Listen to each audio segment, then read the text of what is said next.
Hey, everybody, welcome back to another episode of Remotely Serious, where we explore the evolving world of remote work. In this episode, I'm speaking with Taylor Jacobson, the CEO and founder of Focusmate. And Focusmate's an interesting company because when I looked at the website in preparation for this episode, I was researching Focusmate, got a guest coming on, what's their company all about. I thought that the company was essentially a piece of video conferencing software for collaborating with peers, the kind of thing you might expect in the post-pandemic world, a new startup that handles, oh, we need to jump on a huddle at our company, let's get on a video call, or we need to have a video meeting. And, Zoom is famous for that, and there's other companies that are famous for this kind of thing. But the actual insight, the behavioral insight at the core of Focusmate is quite different, and the product actually does something a little bit different than what you expect. So stay tuned to find out what that is, and let's jump right in.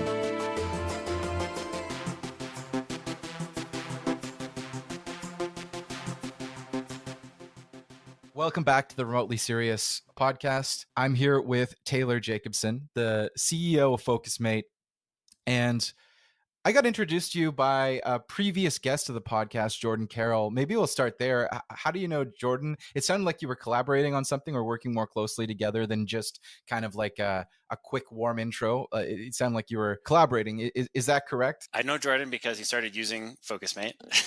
Yeah. And he just hit me up on LinkedIn and was just fanboying really hard and being super friendly. And we took our relationship to WhatsApp voice notes, which is something that I do. And then I had this gut feeling that he might be into the men's group that I was part of. So I told him about that, and he wound up joining my men's group. And so we got really tight through that. And we actually did a retreat together, like a self-created retreat in Mexico a few months ago. What part of Mexico did you go to? He lives in Playa del Carmen. So me and one other guy, we went and met Jordan there. I live in Mexico City, actually. And then, we've started to dip our toe into more like professional collaborations as well. We're building a webinar together right now, letting it flow in different directions. But he's a very special person. I love him. Would you consider yourself a digital nomad? I know you never said that you were, but I'm just hearing that, you went to Playa del Carmen, you live in Mexico City. You don't sound like you're from Mexico. I mean, not that I should prejudge anything like that these days, but you sound like you're from further north in North America, at least. Do you consider yourself a nomad? You have a product that supports people that work virtually, but I'm just curious, how long have you been doing that? And how long have you been in Mexico City? Yeah, I do not consider myself a digital nomad. I would say I live here. I live in Mexico City. I did some nomading really just while I was between homes. I spent a year between New York, maybe almost a year and a half between New York and Mexico City, not really knowing where I wanted to be. So I definitely did the, hopping around lifestyle and learned some of that. But no, I would say if we're going to categorize, I'd say I'm a remote worker. Focusmate, we don't have an office. Everybody's remote. So yeah, I'm just in Mexico City because I like it. So what does Focusmate do? Well, what Focusmate does is it magically makes you insanely productive, even if you have ADHD or chronically procrastinate or work in a very isolating environment or any number of factors that make it hard to be focused and productive. That's what it does. How it does that, it is a global community. A lot of people who have those kind of circumstances, ADHD, procrastinators, freelancers, remote workers, digital nomads. And using our platform, you can schedule a video call with another member of the community, either 25, 50, or 75 minutes.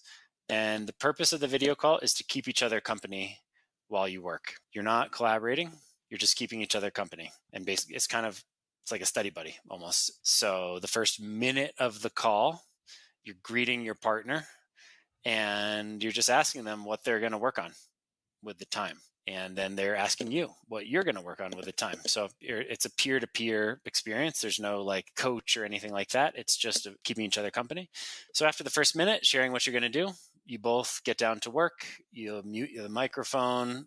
Maybe your partner is on your cell phone off to the side of your computer. Maybe they're in the corner of your screen, but you're just getting your work done in silence with your partner, also there doing their work. And at the end of the video call, there's a bell that goes off that just, alerts you to come back and check in with your partner, and you both ask each other how it went. If you got done what you were planning to get done, celebrate a little bit. If you really liked your partner, you can save them as a favorite partner to more easily work with them in the future. And that's it. It's really just powerful but simple way to get your butt in the seat, to get started, to set an intention of something that you actually really want to get done, and to just do it. Yeah, I kind of purposely asked you directly, what does it do? Because I actually, going back about, several hours or even several days, I was looking at the website to kind of get ready to pitch it for you, or kind of intro, hey, here's what it does. It's a video conferencing software for working remotely or virtually with others. And I realized, as I kind of went through the website, oh, this, like, the concept does more. Every time I scrolled, it's like the concept does a bit more than I thought. And so I went on this journey of thinking, oh, I understand, it's for bringing colleagues together. You need time to be productive.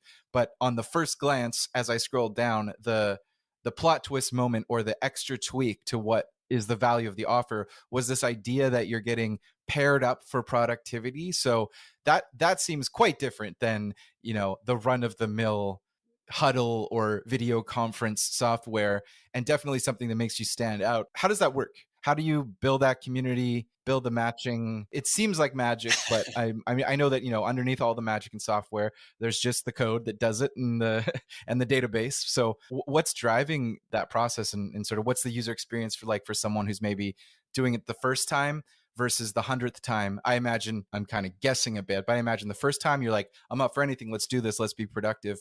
But then as you use it, many times, I would start to have preferences and habits. Oh, and I want to do it with this person. And so I'm just curious how all that community making works, or has worked for you on your journey. Yeah, well, those are some good guesses.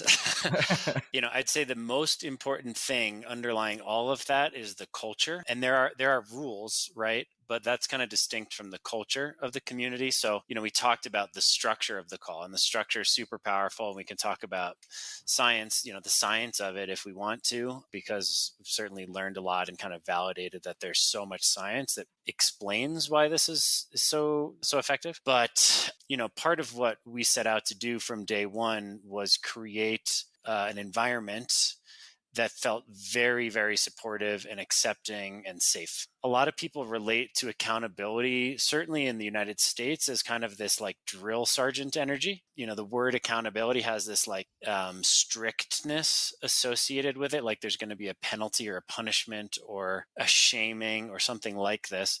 That's not actually what accountability means. Accountability is literally just something that's getting measured. At least that's the definition of it. And, because we're very social animals, if somebody else is observing us, that is a form of measuring, right? It's, you say what you're going to do, and then you say if you did it to another person. That's the accountability. And you couple that, in our case, with a very encouraging, positive, accepting culture. It's not about, oh, you screwed up, you didn't follow through on doing what you did. What we found is just having to tell somebody is plenty. Just setting the intention out loud and then having to tell that person just a few minutes later, really, if you did it, is plenty. And that people really respond much better to positive reinforcement in a positive environment. And people with ADHD, procrastinators, just human beings, period, we have a lot of shame. We are conditioned in a culture that is so obsessed with productivity that we have a lot of shame about not getting things done. So yeah, we've just been crazy obsessed with a positive culture. And so, you ask what the experience is like over time. I think a lot of people are surprised how good it feels to drop into their first session, meet their first partner. If you're new, we let your partner know that you're new for your first few sessions, so that it's easy. If you have a couple questions, they can show you the ropes. And yeah, and then like you said, for your first time, it's more of the kind of blow your hair back, oh my God, I can't believe how easy that was. I can't believe how focused I was. I mean, obviously I'm biased, but truly that's what happens when you try this. And then, over time, people develop routines. People really, I think one of the big aha moments for people is they'll kind of wait around being what's the right project for me to do? Should I, I really put off my taxes, or for me, it used to be writing blog posts, and they'll wait and they'll use Focusmate for that specific thing. But as people kind of learn the ropes, they realize that actually it's more effective to just book a Focusmate session during the hours that you want to be getting things done.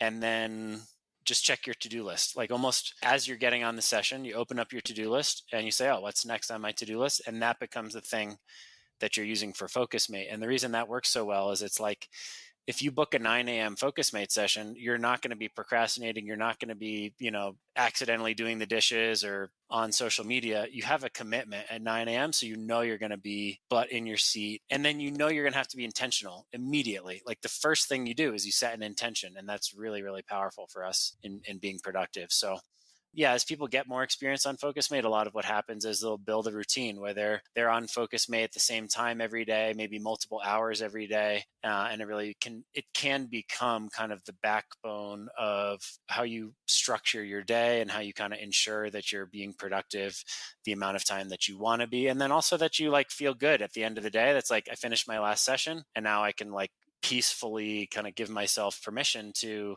move on to whatever else I want to be doing. So do you find that most of your users are solopreneurs or people that are working on mix of personal and professional items? It could be the personal taxes, the 3 blog posts.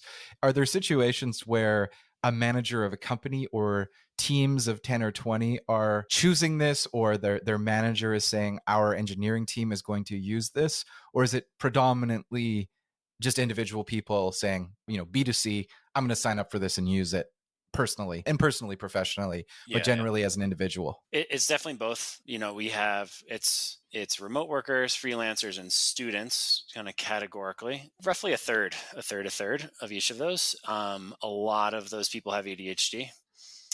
And then, actually, it sort of surprised us the extent to which we'll hear from teams that have said, oh, we've just built a culture of using Focusmate. And, our culture is so clear that this is not a monitor your employees type of vibe. This is a help your team, be their best kind of energy, right? So we haven't seen people force their teams onto it so much as create hey, everybody, let's try this.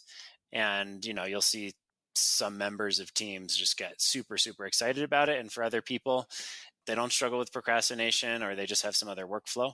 But yeah, we've seen both for sure.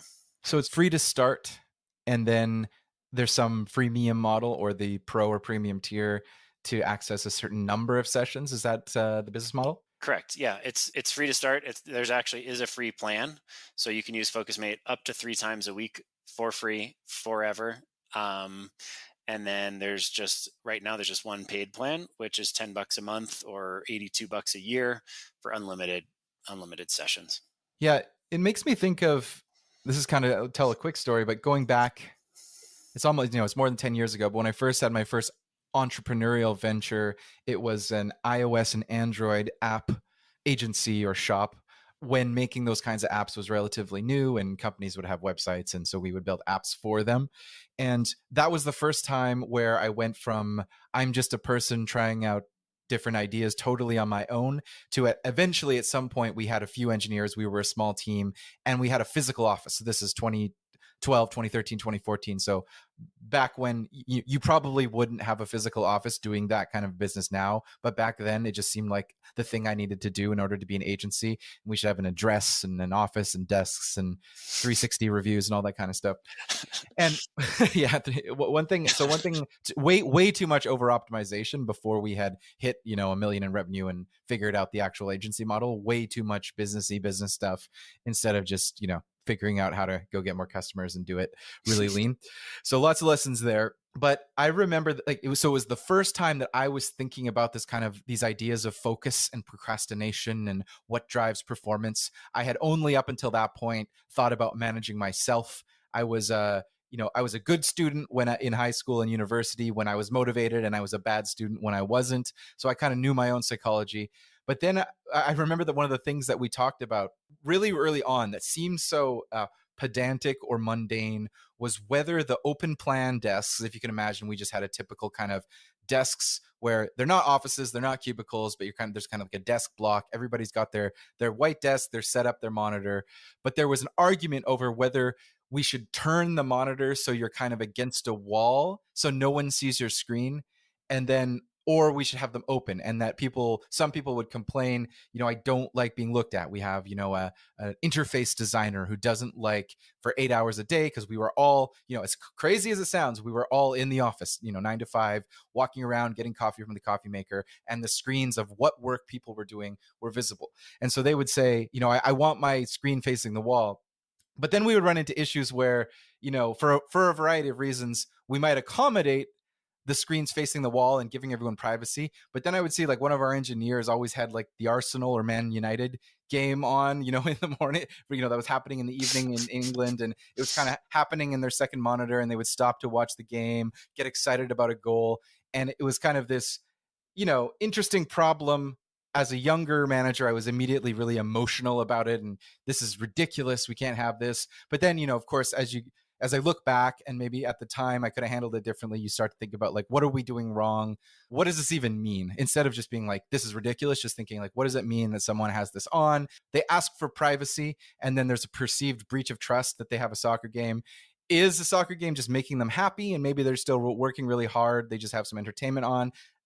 Doubtful about that. But hey, some people, throw on a podcast and throw on their headphones and listen to things while they code and while they design. And that's not the end of the world. In fact, that's pretty normal.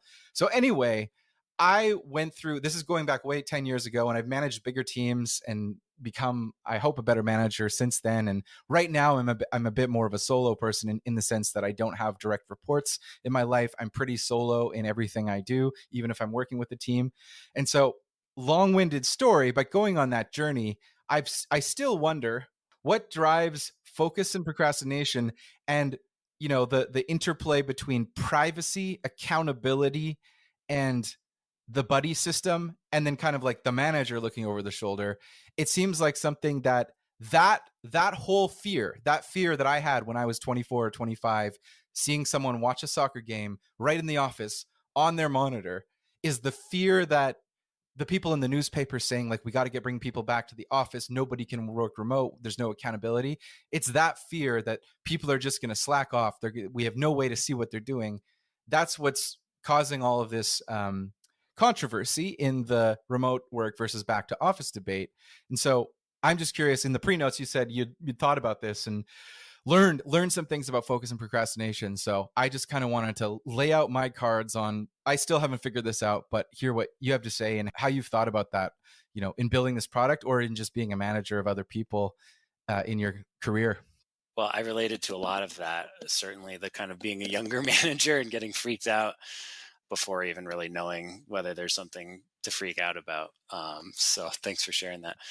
Yeah, and you touched on like quite different things, on one end of the spectrum, just understanding how focus works, and the other, like, remote work culture and, all of that, and what we've learned as a company, what I've learned as a manager.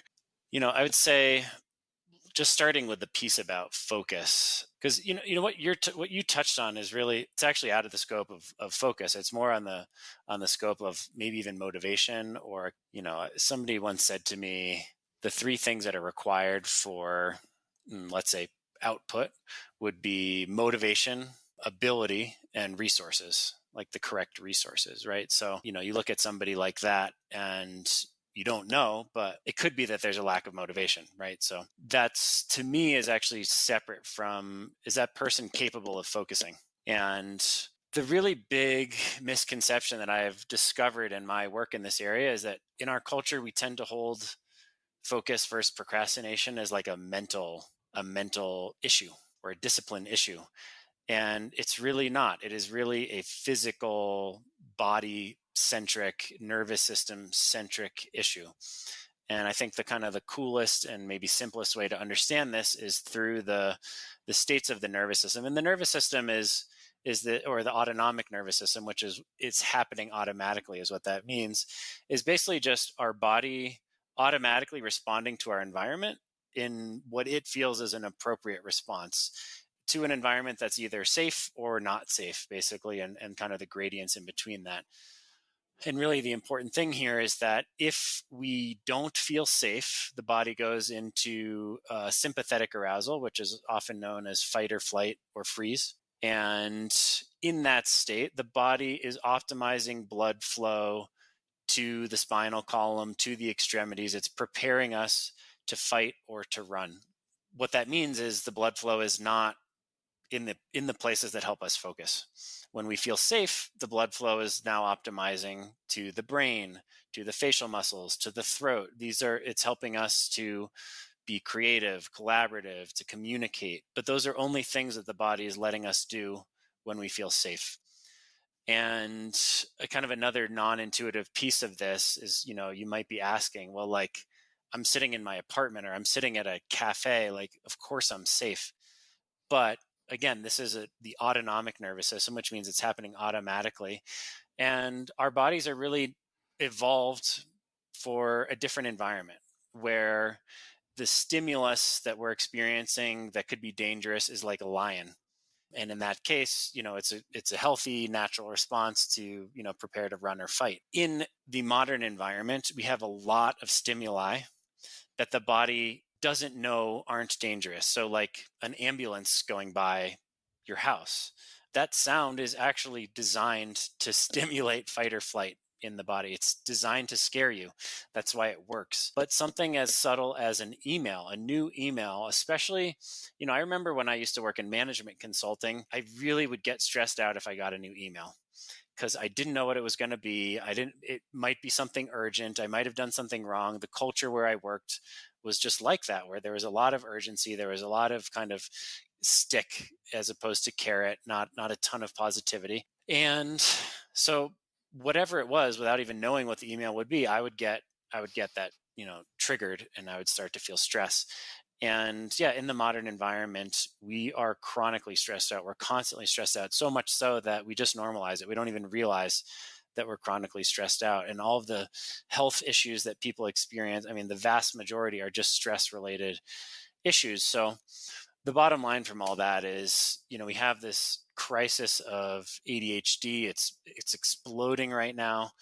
And I really look at that as just, we live in a society, in a world that is chronically stressing us out, period. And so in order to focus, the answer is not, discipline is certainly part of the puzzle. But what I really want to land for people, and what really kind of blew my mind, was, no, this is really about resourcing ourselves to feel safe, doing what the body and the nervous system need in order to feel safe. And so things like sleep and sunshine and movement and connection with people that make you happy, good food, these are all things that, if you have them, the body's going to respond to those and feel safe, right? If you're too alone all of the time, your body is going to start to say, oh, this is not safe. We're a tribal animal, right? And as a tribal animal, if you're too isolated, something's wrong and you're not going to survive, right? So same with, good food. We may not realize it if we're like eating a Snickers bar or something, but the body knows that's not real food. It's not, it's going to respond to that as some kind of signal of danger, basically, even on a very subtle level. So yeah, that's kind of the headline of, if you want to be focused, you need to resource your body and really ensure that it's feeling safe. So there's something really interesting there that I actually haven't thought about this way. So, on the one hand, I've realized that, a benefit of remote work is that in the office, when you are, you're all dressed up and, depends on what gender you are and what the norms are, your dress code. But let's say for me, it's a dress shirt and a belt and khaki pants and brown shoes and the kind of, 20th century or early 21st century dress up to go to work, maybe prior to everything being casual Friday. It's not very easy to necessarily at 10 a.m. if you're sitting, and I found this when I was working in 2009, 2010, 2011, back at the very start of my career. It was kind of like you couldn't go for 20 push-ups right on the floor. I mean, you could do it, and some people aggressively might do that. They might be seen as weird back then to do that. Or you couldn't quickly just run around 3 blocks because you might come back and now your shirt has a little bit of sweat on it, and that's not really what you do. Even if sitting at your desk, you realize in the office environment, you're in the 8 or 9 or even 10 hours, depending on how what your work culture is. You're kind of sitting there thinking, oh, my eyes are phasing in and out. I'm having trouble reading the sentence. I just need a physiological reset. but I can't do it until 5:30 when I can hit the gym on the way home. And so who knows how much productivity is lost because you couldn't shut everything off, go for a half hour intense run or whatever exercise you like to do, come back, shower, sit back down, and you're probably going to feel much better. And maybe the idea is like, hey, this is your boss's time. If you wanted to go for a run, you should have done it at 6 in the morning before the shift started. That's your business. You got to work hard. Like, just the classic 20th century approach to work. Every minute of the time that you're literally on the clock is your company's time. Don't do anything except if there's a sort of a lunch break or that kind of thing. And the tech companies of the 2000s and 2010s relaxed this a bit and said, here's a bunch of free food and here's exercise rooms. But not everybody has, like, that workplace is very elite and very, very specific. But so I already knew that, remote work is great because you can manage your physiology. Like you're saying, it's not just your mind, it's your physiology. But what I haven't really thought about is the idea that being alone will cause you to feel like you're isolated from a tribe, maybe unsafe, and that despite all of the physiological benefits of remote work, that you can manage your own physiology, you can manage your own exercise, you can do what you need to do, go grab a glass of water, do whatever you need to do to be productive. You also might be eroding something by just sitting at a desk or standing at a desk in your second bedroom, your only bedroom, or at a booth of a co-working space completely alone. And so that's something so right now I physically work alone. I work in my own apartment, and I've done that in one way or another for 3 years. Since March 2020, I have never really gone back to a situation where I'm at a WeWork or at a co-working space for any extended period of time. So I'm just reflecting on, okay, what is being eroded if I spend all day physically alone, and maybe have a lot of my actual interactions over Slack or over Zoom, or maybe I'm just coming around in a eureka moment to the point of Focusmate. But that's totally new for me. The idea that being alone, I mean, it's obvious that we're social creatures, but I never thought like, oh, doing an 8-hour shift as a remote worker, standing at my computer at my standing desk is something that might be causing my physiology to feel like I'm alone. But it makes sense. Yeah, I think you actually hit on a couple really interesting things there. I guess I'd start with a question, which is, do you have other rituals in your life that involve being around people that feel good? Lately, I've found that going to hot yoga, which is, 20 or 30 people in a room, is great, and it is becoming a ritual, and distinctly from just going down to the gym and hitting the elliptical, the exercise bike, the weights, the squats, the whatever, the lifts. As an individual person, the ritual of going through a yoga class, which, this is just my opinion, is very beneficial. I think a lot of men are turned off from it because, depending, your mileage may vary, but the teachers introduce varying degrees of spirituality, from no spirituality, this is just stretching and cardio and toning your muscles, to, on the full other end, like a complete spiritual system based on the history of its origins in India and a bunch of things that they've added along the way that some might call New Age. There's all kinds of levels on the spectrum, but fundamentally, I think what I believe is, regardless of what you think about all of that, there is a benefit to being in a room doing something a little bit physiologically active with a group of people. Even if you don't talk to them, it certainly feels like the kind of thing where this is correct. That feeling of like, despite what people say, criticizing this or saying it's woo woo in some of its incarnations, there's something correct about the ritual of going to some kind of exercise class. That's sort of a modern secular version of what people did when they went to the church or the mosque or the synagogue or the temple for thousands of years of human history. So yeah, getting a little bit deep, but it's about finding rituals in a modern technological society that is largely secular, despite people's freedom to go and do whatever they want to do. We don't necessarily have some of the community based rituals that most societies had when they were tribes and medieval villages and pre-enlightenment societies all over the world. Yeah, well, I asked because, and I think your example touches on a lot of important things. And I think it's, as much as I love Focusmate and believe in it, it's also it's useful to see it in other contexts. And like going to a yoga class checks a number of those boxes, right? Like you have to go outside. Maybe you're walking on the way there and the way back. Whether you're introverted or extroverted doesn't really matter. Like I'm more introverted. I might be more inclined to like not talk to people if I go to a class, but enjoy being around them, except maybe that one day I'm like feeling super friendly, right?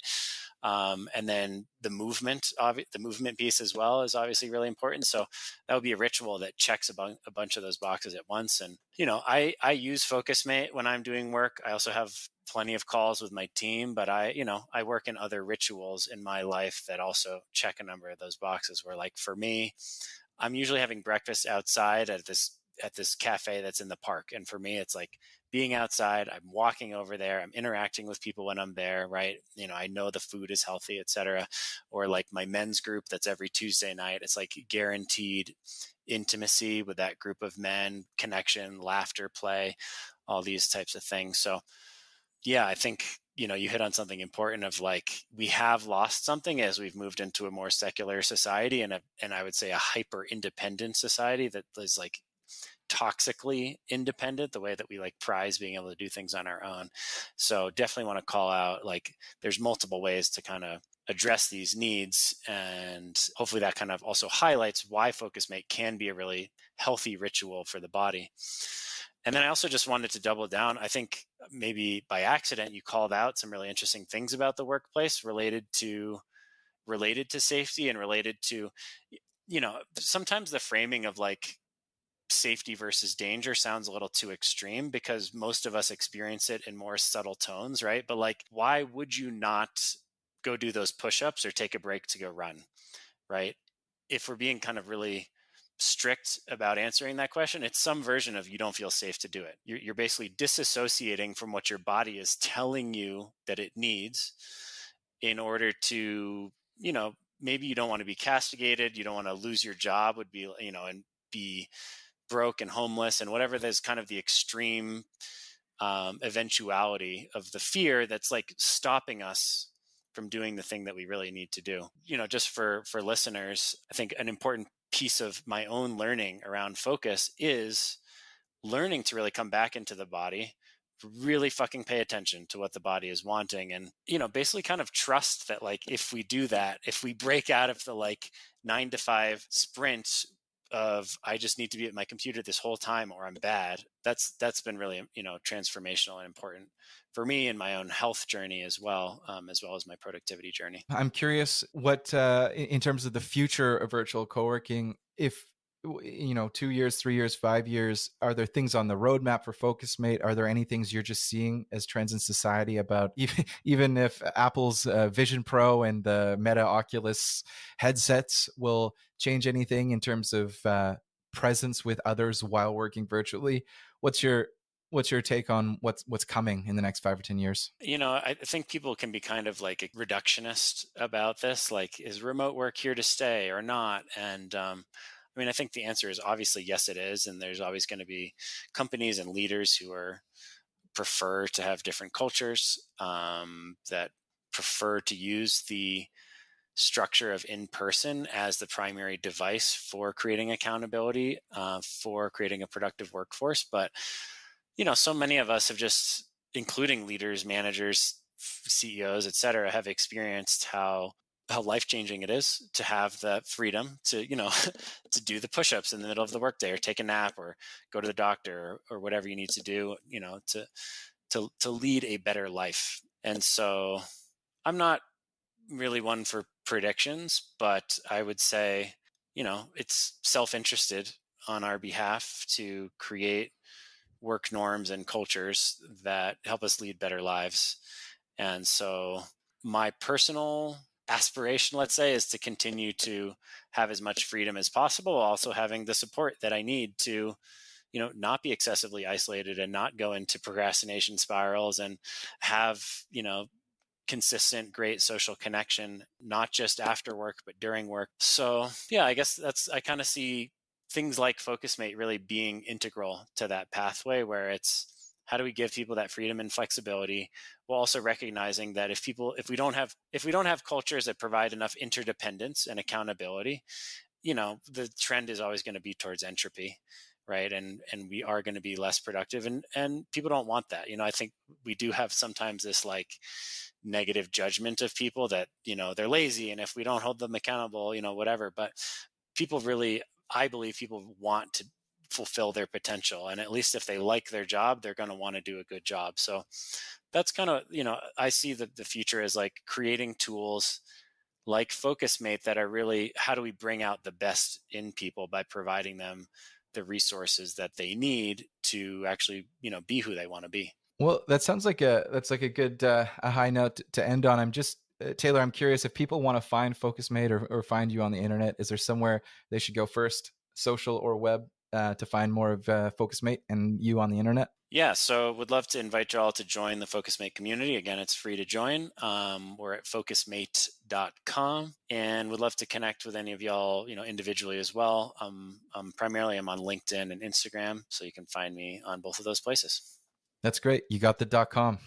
Even in this modern day and age, you got the .com. That's great. Well, thanks, Taylor. Hopefully it's a beautiful day in Mexico City and on point for what we were talking about getting out there and getting active. Hopefully you can find some way to enjoy the rest of the day, get out there. I don't know if you work inside or outside, but you got a lovely background here with some vegetation.